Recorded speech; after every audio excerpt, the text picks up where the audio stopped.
And it is 10 minutes before 10 o'clock, and I am very pleased to have with me on the telephone Robert Smith of The Cure. Good morning, Robert. Good morning. I appreciate you calling in. I know you've been very, very busy this morning already, or this afternoon in London, really. Yeah, it's still my morning, actually. Okay. Let's first of all, congratulations on the new disc, the Greatest Hits CD that's coming out, and the new music that is on that. A couple of songs. We're of course playing Cut Here. Tell us a little bit about the new songs that are on this CD. In addition to Cut Here, there's also another duet on there, I believe, right? Yeah, a song called Just Say Yes, a duet with Saffron of X of Republica. Mm-hmm. A new thing's called Swarm, I think. Yeah, it's just with it's in the way that Greatest Hits are put together now as well. The group still exists, which I think is a shame, because I think it was better in the old days when the group had stopped before they brought a Greatest Hits out, because it's sort of like it always felt like that was the right thing to do for me. But so they the record companies wanted something new on it to attract fans, I suppose, so that they otherwise wouldn't buy it because they'd have everything on there. And we thought that was a bit weak, so we also did an acoustic CD of all the Greatest Hits. We re-recorded everything. One very entertaining day, and we've put that out. It's supposed to be a free accompaniment, but I think in America they've hiked the price up a couple of dollars. Oh, yeah. Time on a tradition, just to squeeze every last cent out of everyone. Absolutely. And the acoustic set, you said, was recorded all in one day? Just the guys sit down and just... Yeah, we rehearsed furiously for a Monday to Thursday, I think it was. Recorded it, I think, on Friday or a Saturday. Oh, okay. It was good. I mean, we just treated it like a live performance without an audience. We gave ourselves 2 shots at each song, and it was good. I think it was all done chronologically, so if you listen to it, I think you kind of hear the performances peaking, and then slightly tailing away, I think, as certain members of the band became a little bit the worse for wear, but it's got a nice mood to it. I wanted to do it in one go because I felt it would be more coherent, and just as sort of I don't know. For me, it sort of means more when it's done as a performance. Okay. There's also a DVD version that'll be out in the stores with the videos, and you recorded videos for the new songs, and there's to be some hidden things on the DVD as well. Yeah, we're just putting that together now. It's still being done, which is kind of pretty tight up against the deadline, but. Yeah, we filmed 6 of the acoustic songs, and also there's some other things on there. There's not as much as we'd like, actually. It's a shame. What we're probably going to do is we're putting together a website at the moment as well, and we're going to put some stuff up there, which we were thinking of just having it accessible only to people who get the CD or DVD, but in the end, I think we've decided to go for a more kind of open approach. So there's obviously lots of archived stuff, but the problem with putting it on a commercially released thing is we have to get clearance for a lot of it, because a lot of it's not ours. Okay. It's from old TV shows and stuff like that. So rather than go through all the legal hassle of that would ensue, we figured if we just stick it on the website, if anyone says, "Hang on, that's mine, you can't use that," then we'll just take it off. We can't do that with a DVD. But there's still stuff on the DVD that you've got to find. I'm glad you mentioned the website, because I spent a little bit of time there this morning, and it certainly looks like you and the other members of the band have a real active role in that website. Yeah, our website, I haven't updated it since 3 weeks, I don't think. I give up slightly around when we're doing anything like this. It's like a high-profile release, because the fan sites pretty much take care of all the news. They often know what's happening before I do, to be honest. So sometimes I go there to see what interviews I'm doing the following day. Okay. But yeah, me and Roger have always done the website since we first put it up in '95. I think it's I've never understood bands that don't, to be honest, because it's just an extension. I mean, it's a fantastic way of actually getting a point of view across, with regards to what you do in the other areas, particularly like with the music, to explain what's going on and why we're doing certain things a certain way. I think it's a really good, to have a hands-on website. I think is pretty key. Well, I certainly agree with you, because I know most bands, in turn, just pay somebody to put the information up there, and it's obvious from your site that you don't. As a matter of fact, it looks like your site is for your fans that actually get it, And you know, what I'm talking about is you say things in your website like, don't ask us, you know, this is the record company's deal, and it kind of conveys that you know, you guys, the band realizes that, you know, the record company's got to do what they got to do, even though not necessarily you agree with it. That the website is a way to convey that, I think. Yeah, I mean, it's the website, the tone of the website is really is driven by the band, and I mean, and I suppose especially by me, because I sit there and I tap things out. I mean, I have in the past put things up on the website and regretted it and taken them down again, because, you know, in people start doing it. Well, they have emotional breakdowns, don't they, and put things, mentioning no names. But I've been have to be a bit more careful, I think, nowadays than I was when we first put it up. I thought, great, no one's really reading this apart from fans, but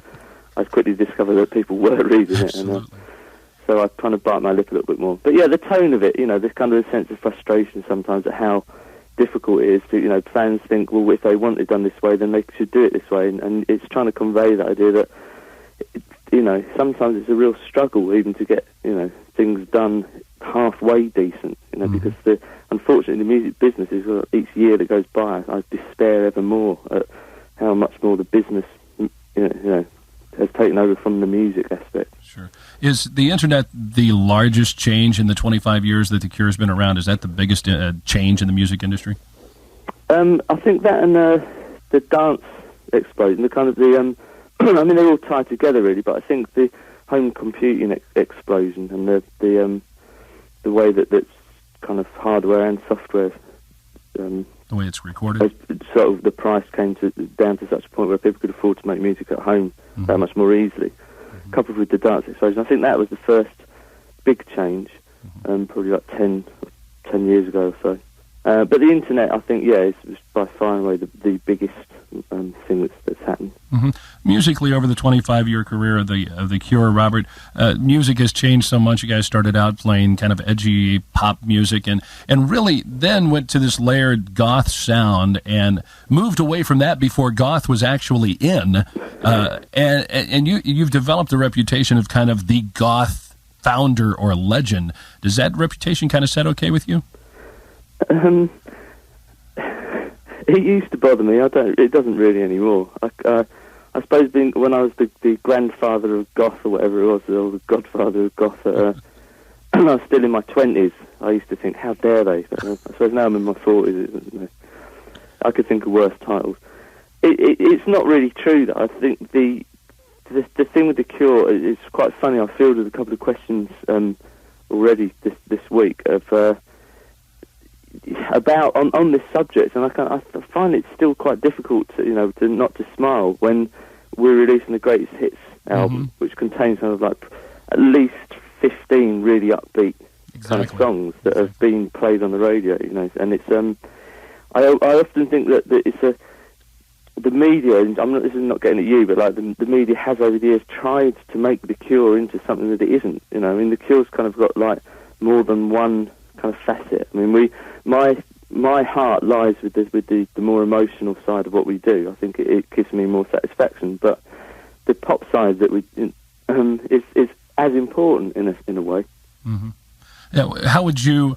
Obviously, there's so many styles of music there to try and talk about. How would you categorize the Cure in the history? I've always said that the Cure make Cure music. I really can't narrow it down more than that. I mean, on the Greatest Hits collection, I mean, even listening to the differences like between songs like Love Cats and Wrong Number, they're so different. The styles are different, the playing's different, and also because we've had a lot of different lineups. There have been quite a few different bands called the Cure. I mean, the only really thing that connects them all is the fact that I've been in all those bands. Sure. But I look back and I think the band that made Pornography, that trio, was so different in every way, personality-wise, including the person that was called Robert Smith, who was just so different to the band that makes music, today, that's called The Cure. So it's not that easy for me really to lump it all together, because I feel like I've been in at least 5 different bands. Now, you've been obviously very busy putting together this CD, the acoustic stuff. You're working on the DVD now. Any chance of touring following the release of this CD?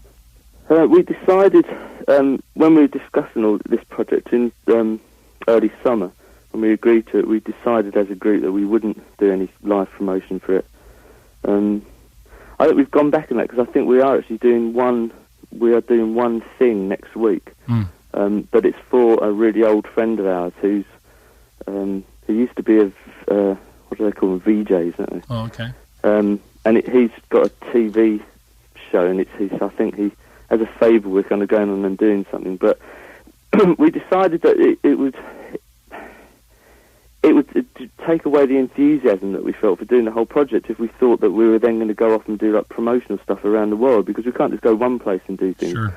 We've generally really got to do everything, which is like another 3 months of, and I don't know how to put it without sounding kind of really spoiled, but I mean, last year we had such a fantastic time. We travelled for about 7 or 8 months of last year and played, well over 100 shows, and it was the best year I've ever had with the band. And I thought, I don't really want to spoil it by this year just getting back on the kind of the promo treadmill and just doing shows to promote an album. So we want to wait until we've done something new and then play some more shows. Okay. And we haven't stopped playing shows.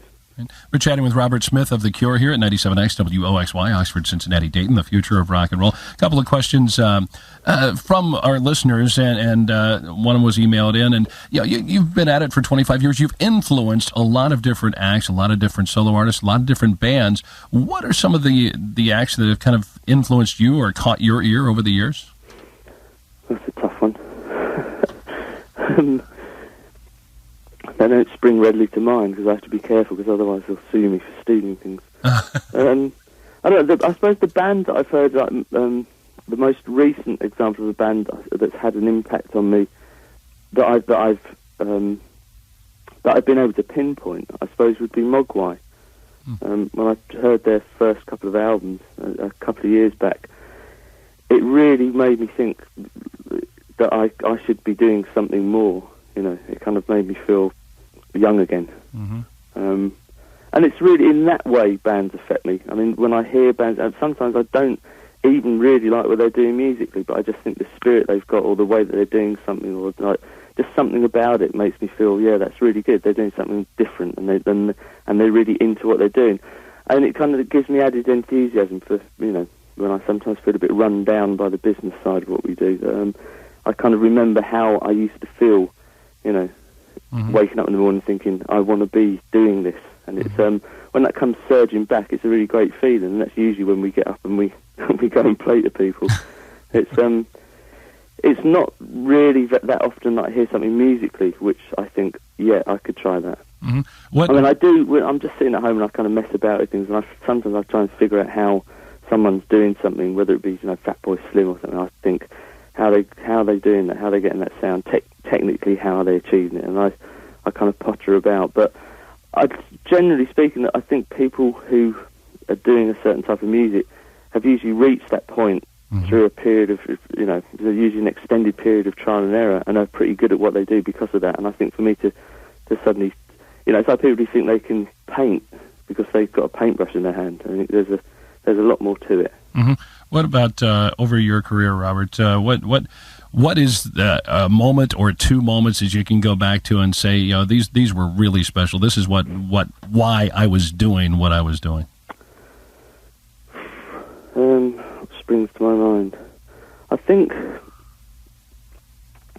playing Texas Stadium in Dallas was one of my best moments. Yeah. Because it was probably one of the most surreal moments of my life.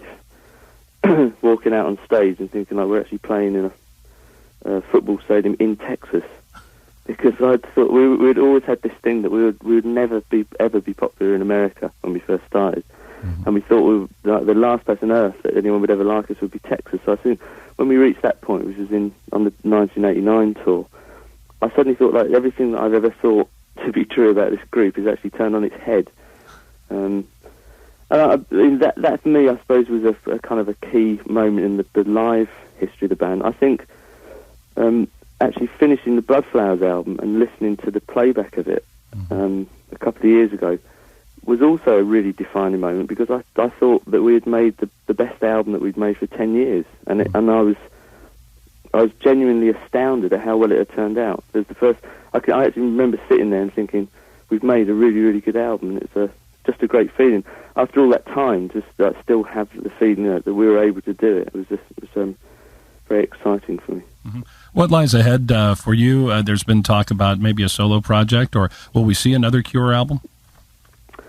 I'm not sure which one's going to nose its way ahead at the moment, because I was actually doing my solo stuff in early this summer, and just before we agreed to the Greatest Hits thing, so I had to put it on hold again. Mm-hmm. It's the second time I've done that.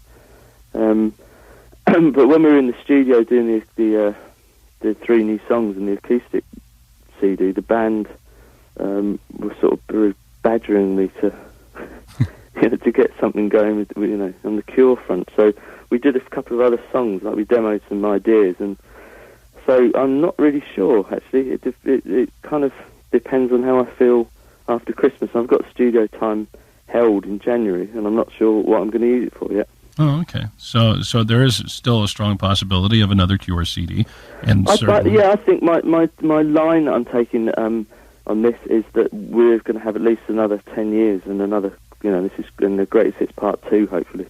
Because I'm fed up of saying that we're going to finish. Oh, okay. Well, that works for me. Trust me. I've been playing the music here for 17, 18 years and loving everything that you guys have been putting out. I really thought that 2000 was kind of like the year that would be it. I was going to have a change of life, and it didn't happen. And I actually had like I said, the most fun I've ever had with the band in 2000. So I think that was telling me something. Well, it's certainly, like I said, it's good news for people like me and everybody else here at the station and everywhere around the world that are fans of the Cure. That to hear that you're excited about it. What was the first album that you bought with your own money? Ziggy Stardust. Ziggy Stardust, really. Yeah. Okay, very cool. Well, Robert, I want to thank you for taking the time to me. I can't tell you how much this means to me to be able to chat with you on the telephone. And I really enjoy the new songs, and certainly the Greatest Hits DVD is something that I'm looking forward to. Thanks very much. Thank you very much. Robert Smith of The Cure joining us. This is the first song that you'll find on the CD. It's The Cure at 97X.